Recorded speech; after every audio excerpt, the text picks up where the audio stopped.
His hand was still warm when he let go of hers. The silence between them cracked like ice under pressure. The restaurant, once buzzing with quiet clinks of forks and murmured laughter, suddenly felt like a stage. And I was center spotlight. Across the table, the man leaned back, gave me a lazy smirk, and said it with zero hesitation. "Your wife is something else. We've met dozens of times, and she showed me sides of her you'll never know." My hands didn't tremble. I didn't reach for the steak knife. I didn't raise my voice or throw the table across the floor like some cheap TV drama. I looked that bastard dead in the eyes, nodded slowly, and said with a calmness that surprised even me, "Appreciate the honesty. She's all yours now." She had just walked up from the restroom, heels clicking like gunshots on marble. Her bright red dress still swayed as she caught the last words. That smug smile she always wore when she thought she had all the cards, it vanished. Her face turned to stone, and what followed, no one saw coming. She stood there frozen for half a beat. Then she snapped her fingers in my face, snapped, and hissed. "What the F***ck does that mean? Nate? That's my name, Nate Turner. 38. Architect. Faithful husband. Used to be." I looked up at her slowly. I wanted to see it in her eyes. Guilt, panic, something human. But no, just irritation, like I'd spilled wine on her precious dress. "You want to act like a damn victim now," she hissed, pointing at the man across the table. "You followed me here? Are you insane?" "Followed you." I laughed. "You used my credit card to book this reservation. Idiot." I stood. The entire restaurant was watching now. I didn't care. Let them see. This all started 4 months ago. Maybe 5. Her name is Ashley. Ashley Taylor Turner. She used to be this sweet, quirky girl who wore oversized hoodies and watched horror movies under a blanket with me. That version of her died sometime last year. Got replaced with someone colder, louder, crueler. The sarcasm got sharper, the compliments vanished, and soon all she ever did was correct me, mock me, or tell me to grow up. At first, I thought it was work. Stress. Hormones. Whatever excuse husbands make to avoid seeing the rot behind their own front doors. Then came the overtime shifts that made no sense. Makeup she never used to wear. Lingerie I never saw until I found the receipts. And worst of all, the dead stare when I kissed her goodbye in the mornings. Like I was just part of the furniture. Something she didn't even see anymore. Back in the restaurant, she tried to laugh it off. She reached for my arm like none of this was happening, like I was just having a moment. "Come on, babe, you're being dramatic. This guy." She gestured toward him with a flick of her wrist. "He's nothing. He's just a fling. It didn't mean anything." He scoffed. "You told me you loved me." "Shut the FCK up, Cody," she snapped, spinning toward him with fire in her eyes. "You said you weren't going to say SHT. And there it was. Confirmation. No denials. No lies to cover the lies. You told him you loved him?" I said slowly, every word tasting like acid. Ashley blinked. "No, I didn't mean it. Look, you've been distant, Nate. You've been cold. You barely notice me anymore. What was I supposed to do? Sit around waiting for you to remember I exist?" I felt that one. It went deeper than the rest. But I didn't flinch. I turned to Cody. "Take her." "What?" Ashley gasped. I said, "Take her. She's yours now. I'm done." She stepped forward, her face twisted in something between disbelief and rage. "You don't get to decide that, Nate. You think you're gonna dump me in front of some Denny's crowd and walk away like a hero? This is an AF** King movie." No, it wasn't. It was a train wreck. One she engineered. When I finally saw for what it was. And then it happened. Cody stood up too. Reached for her hand. "Let's go." But she didn't move. Her eyes darted between us. Her voice dropped. "Wait. You're serious? You're really leaving me?" "For once," I said, stepping around her. "Yeah. And you know what? You deserve each other." Then I walked out. I didn't look back. But that night, I didn't go home. I went to my brother's place. And what I found waiting in my inbox when I checked my email from his guest room changed everything. It wasn't over. Not by a long shot. I sat in my brother's dimly lit guest room, the buzz of his old fridge humming through the walls like a reminder I wasn't home. I hadn't slept. How could I? My wife scratched that. Ashley had been playing me for a fool for who knows how long. And tonight, in front of a man who'd probably seen her more naked than I had in the past 6 months, I told her she was someone else's problem now. But my gut wouldn't rest. So I opened my laptop. I wish I hadn't. There were 3 emails waiting for me. All from the same sender, anonymous.tips.lol@protonmail.com. No subject line, just a timestamp and a digital slap to the face. The first message contained screenshots, photos taken from what looked like a phone camera, low-res but unmistakable. Ashley, bent over the hood of a car, in our driveway, at 1:47 a.m. Her dress was hiked up. Her high heels were still on. And behind her? Not Cody. Someone else. Different tattoos. Different hands. Different F***king guy. I felt the blood drain from my face. The second email had a video taken from a distance, shaky, like someone hiding in bushes or behind a fence. You could hear them, whispering, laughing, moaning. I didn't press play. I couldn't. The third email was the worst. A Word doc attached. I opened it. A list. No title. Just dates, times, locations. With names. Some I didn't recognize. Some I did. My coworker's name was on there. My F***king boss's name was on there. 6 guys. Maybe more. The document ended with a note. She doesn't care about you. Thought you should know. I couldn't breathe. My chest tightened like someone had thrown a rope around my ribs and started pulling. I stood up too fast, knocked over the chair, and nearly tripped over my duffel bag. I wanted to scream. I wanted to cry. I wanted to destroy something, but I couldn't move. All I could do was sit back down and stare at that list like it was a gravestone. How do you even begin to process something like that? It wasn't just betrayal, it was king demolition. My marriage, my pride, my memories all smashed to hell in 3 anonymous emails. Around 4 a.m., my brother, Eli, knocked on the door. "You good, man?" he asked, rubbing his eyes, voice raspy with sleep. I looked at him, dead-eyed. "You were right." He sighed, stepped in, and sat on the edge of the bed. "About what?" "Ashley." Eli had warned me before. Said she was a manipulative piece of work. Said she had that look, the one some women get when loyalty's just a word they toss around when it suits them. I brushed it off. I loved her. She was my wife. We had history. That had to count for something, didn't it? "I'm sorry, man," Eli muttered. "What happened?" I turned the laptop toward him. He didn't flinch either. Didn't need to. After a minute, he just closed the lid. "What are you going to do now?" That was the question, wasn't it? What do you do when the woman you loved, trusted, shared everything with turns out to be the architect of your ruin? "I don't know yet," I whispered. "But I know this isn't over." He nodded, stood, and patted my shoulder. "Whatever you need. I got you." And I believed him. Because Eli never lied to me. Unlike her. That morning, I took a shower, got dressed, and left the house before the sun fully rose. I wasn't going to Ashley's. I was going to my lawyer's. I hadn't seen Ashley since that night at the restaurant. I figured she'd try calling, texting, maybe even crying, but nothing. Not a damn thing. And part of me, the stupid part, hoped she would. Not because I wanted her back, but because I wanted to see her squirm. I wanted to hear her admit it. But she didn't reach out. She just vanished. Until she showed up in court. When I told my lawyer, Mason Burke, everything, every screenshot, every email, every lie, he nodded slowly like he'd seen this 100 times before. "Don't worry," he said. "We'll bury her in paperwork before she even finds a new apartment." We filed the divorce papers that same day. Adultery. Multiple counts. With visual evidence. 2 days later, Ashley's name popped up on my caller ID. I didn't answer. She left a voice message, her tone cold and casual, like we were discussing weekend plans. "Nate, I saw the paperwork. Really mature of you. You could have at least talked to me before involving lawyers. I'll be at the hearing. Don't think you're walking away with everything." The hearing. I wasn't even expecting her to show. But she walked in 10 minutes late, oversized sunglasses, tight black dress like she was attending a red carpet event, not our marriage's funeral. Cody wasn't with her. Neither was anyone else. But she smiled. She walked in like she owned the room. Like she wasn't the one who blew up our vows with every warm body that gave her attention. And when she sat down across the courtroom, she waved at me. Waved. The judge called us up, asked a few standard questions. Mason did the talking.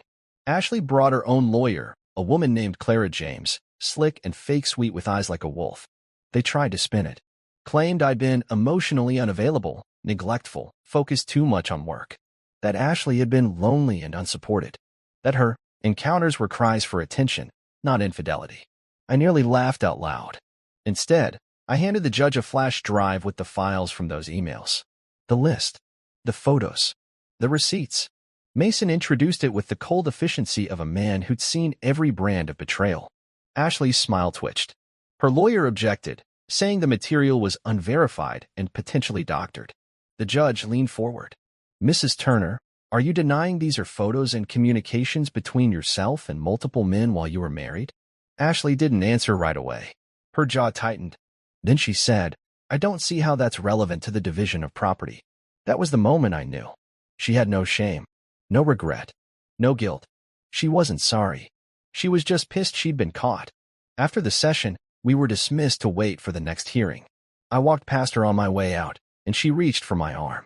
You really think humiliating me will make you feel better? She said through clenched teeth. I stopped, looked her dead in the eyes. No, I said, but watching you lose everything? That might do the trick. Then I walked out. I didn't go straight home. I parked by the river, stared out at the gray water. My phone buzzed, Eli checking in. I ignored it. My head was too loud. This wasn't just a divorce. It was a war. And I was done playing defense. It was time to go on the offensive. Because Ashley had one more secret she thought I didn't know. And I was going to expose it next. 3 days after the hearing, I drove back to our house. My house, technically, Ashley never paid a dime toward the mortgage. She always said she contributed in other ways, which I guess included parking herself in other people's beds. But I wasn't there to argue. I was there to gather what was mine and see what she'd left behind. The place was a mess. Empty wine bottles on the counter, a bra hanging off the stair rail, and the faint scent of some overpriced candle she'd always lit after. Well, after she'd done things she wanted to feel less dirty about. She'd taken the good TV, the silverware, some of my vinyls, too, just to be petty. But what she didn't take was the shoebox hidden under the floorboard of the walk-in closet. A box I'd long forgotten I ever hid there. And inside? A burner phone. I bought it 2 years ago during a work project in Detroit. I needed to keep business calls separate, and I never threw it out. Forgot it even existed. But when I powered it on, the battery blinked to life, and what I saw next nearly knocked the air out of me. 23 unread messages. All from the same number. All in the past 2 months. The name saved was T. The first message read, Missed your mouth today, Angel.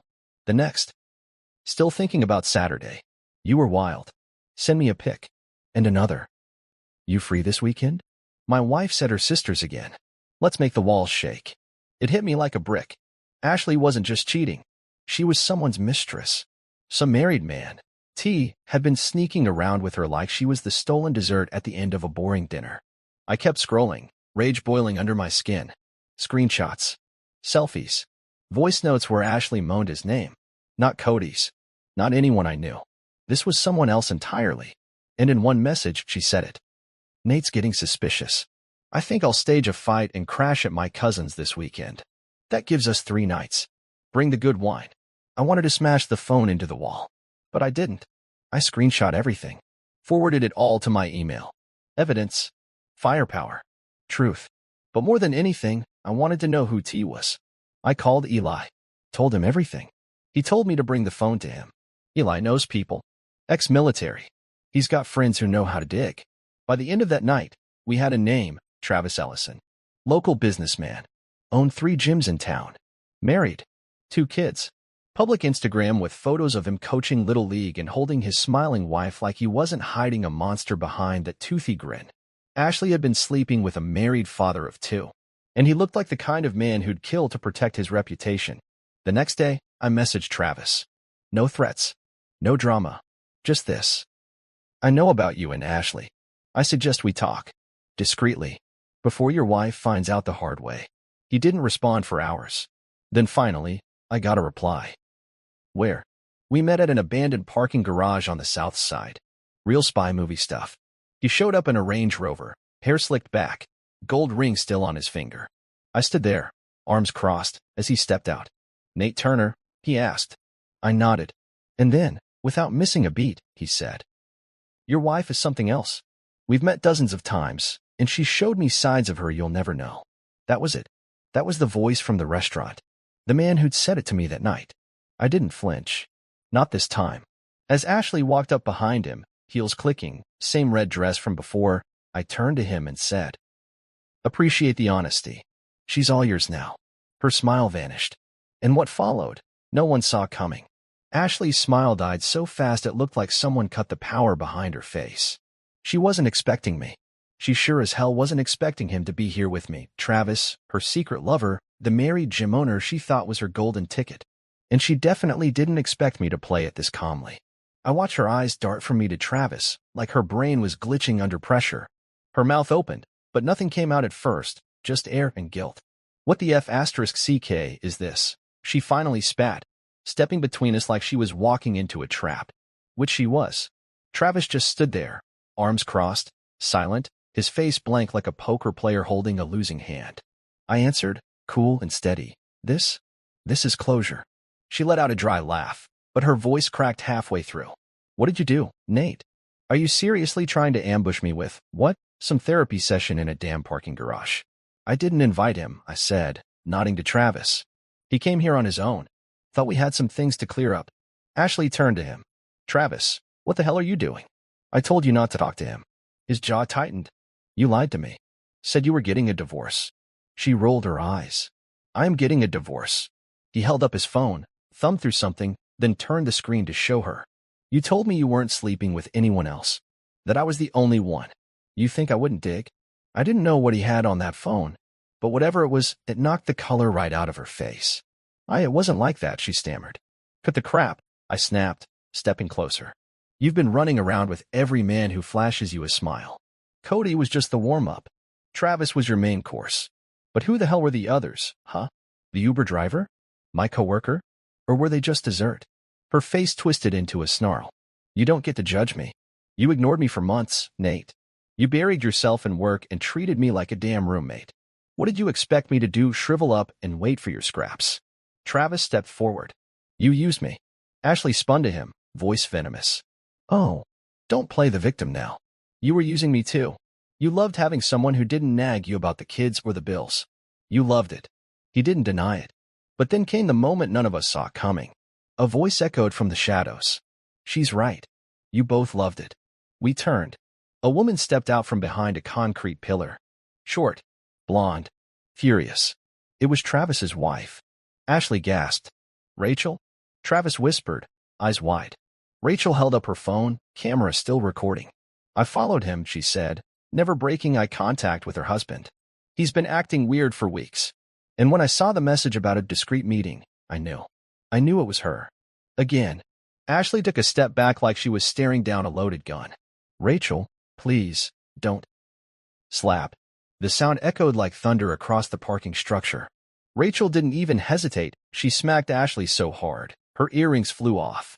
Stay the F***CK away from my family, Rachel hissed, pointing in her face.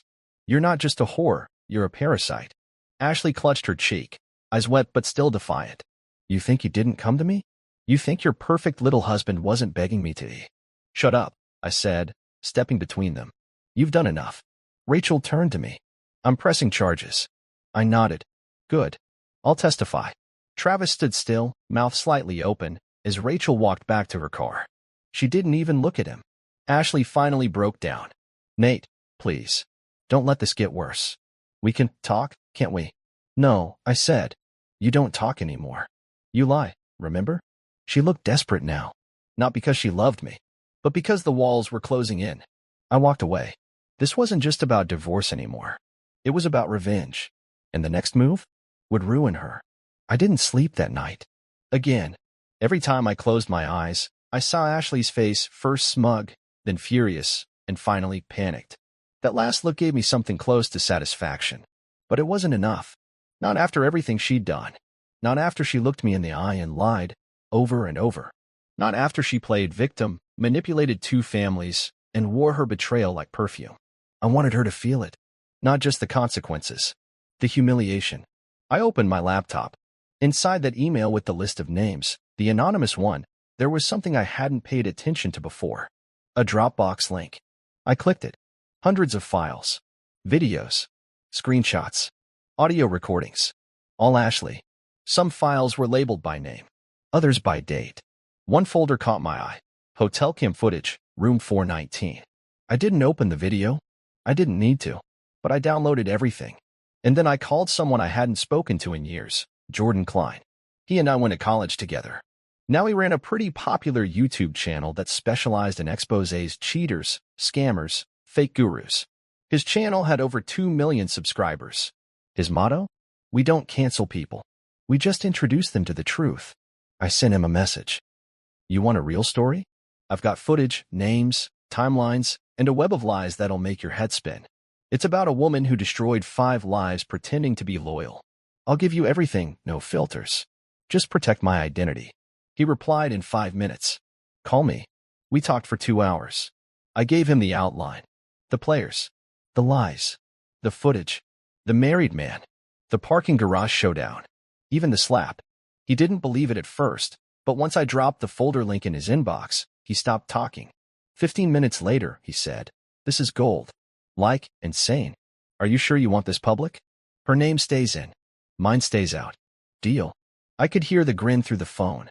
We scheduled the release for the following Friday. He needed time to edit the footage, blur faces where needed, check legal stuff. But he promised the premiere would hit hard. That gave me time to prepare for the next court session. Ashley still thought she could come out on top.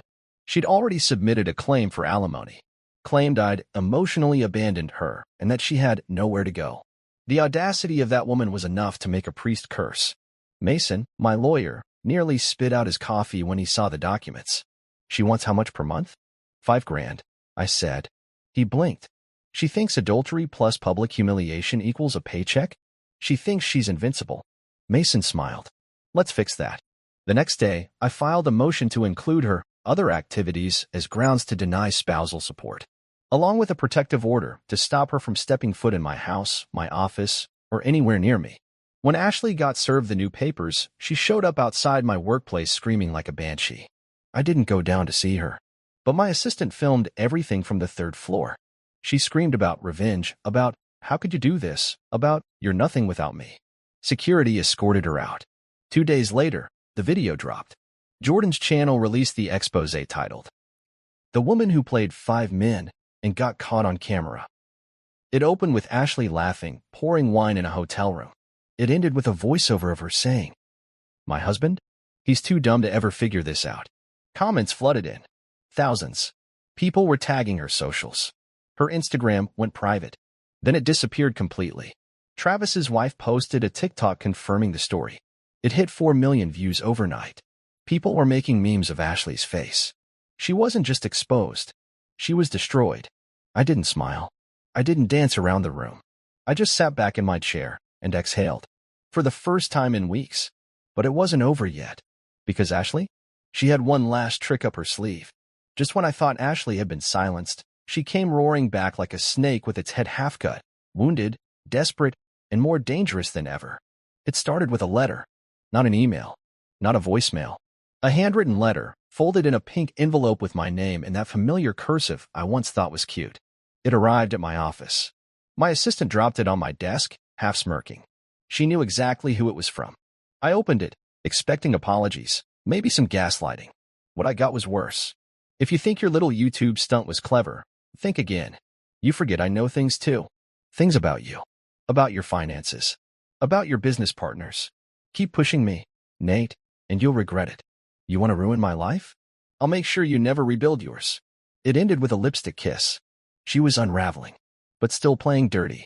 I handed the letter to Mason the next morning. He read it once, then twice, then raised an eyebrow. Is she threatening blackmail? She's threatening something. She knows about the restructuring deal with Harrington Group. It's sensitive info. If she leaks anything, it could cost me the contract. He leaned back in his chair. She's not just petty. She's stupid. He was right. Because the moment she made it officially hostile, we had cause for legal action on a new level. Mason filed an emergency hearing request. This time not just for spousal denial, but for a restraining order and defamation clause. But Ashley wasn't done. That same night, my mom called me crying. Said Ashley showed up at her house. At my mother's house. Crying. Begging. Talking about how I set her up, how I used her, how I staged the entire video as revenge for not giving me a child. A child? Ashley had never wanted kids. She made that crystal clear years ago. The idea that she'd throw that lie at my own mother was beyond disgusting. Mom, don't believe a word she says. I don't, she said. But she was shaking, Nate. Crying like she was dying. She's acting. It's all part of her show. I hung up and drove straight to my mom's. By the time I got there, Ashley was gone, but the smell of her perfume still clung to the porch swing. That's when I knew I needed to end this. Not just legally, but publicly. The next day, I reached out to Jordan again. Can we do a follow-up? He responded in seconds. Let's go bigger. We set up a full interview. Face blurred, voice altered. But my story, every disgusting, heartbreaking, infuriating piece, was going to air. This time, we'd include the letter, the visit to my mom's, the business threats. When the episode dropped titled, The Aftermath, what she did next will shock you. It exploded. People were horrified. Even the viewers who thought maybe I had overreacted in the first video were now fully in my corner. Ashley went dark. No socials. No statements. Nothing. Until the courtroom. Again. This time, she didn't wear red.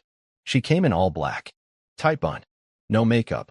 Playing the grieving widow of a marriage she murdered. Her lawyer tried to argue emotional trauma. That she was the real victim. That the online harassment had ruined her life. The judge didn't blink. She read the letter out loud in the courtroom.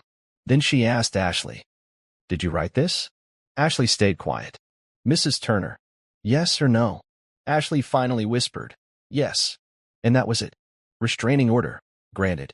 Alimony, denied. Defamation claim, dismissed on grounds of truth. Final divorce, signed that day. As I walked out of the courtroom, Ashley didn't look at me. But I looked at her. And for the first time since this hell started, I didn't feel hate. I felt nothing. The war was over. Almost. 3 weeks after the final hearing, I stood in front of my bathroom mirror and barely recognized the man staring back at me. Not because I looked older, though I did. Not because the stress had chewed into my features and left its fingerprints around my eyes. But because I finally looked free. No more games. No more lies. No more late-night panic attacks or waking up wondering if the person next to me loved me or was just playing me. Ashley was officially out of my life. Permanently. I didn't see her again. She moved out of town, according to Eli, who saw something about her applying for jobs in a different state. No one in her family called. Not one apology. Not one explanation. Good. Because if she ever called me now, I wouldn't even pick up. I had finally crossed the line from rage into peace. But don't get me wrong, it wasn't quick. It wasn't easy. The nights after the courtroom victory were still filled with shadows. I'd stare at the ceiling, reliving every word she said. Every moment I ignored the signs. Every lie I swallowed just to keep the dream of us alive. God, I was blind. I kept thinking about that night, the moment Travis looked me in the eye and said, "Your wife is something else. We've met dozens of times, and she showed me sides of her you'll never know." I'd hated him for saying it. But now I realized he'd done me a favor. He told the truth. He showed me who she really was. And instead of blowing up or breaking down, I walked away. That moment changed everything. And when I said, "She's all yours now," I meant it.